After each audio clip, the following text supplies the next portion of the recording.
A Castelló, el campió mundial de càlcul mental per a xiquets entrena fort estos dies per a revalidar el títol. Michael Amores Fabra, de només 11 anys, viatja a la Xina la pròxima setmana per a demostrar de nou que és un geni de les matemàtiques.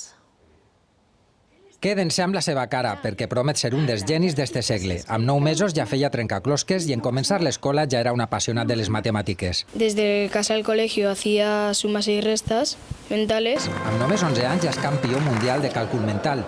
Juga als escacs amb adults i es passa hores aprenent noves operacions. Ja. Estos dies entrena de valent per a revalidar el títol. 5 minuts per a resoldre 70 operacions matemàtiques només amb la seva agilitat mental. Multiplicaciones, divisiones, raíces cuadradas. Michael, va a llevar la prueba. S'enfrontarà a 700 xiquets de països de tot el món, al Campionat Mundial de Càlcul que enguany se celebra a la ciutat xinesa de Foshan.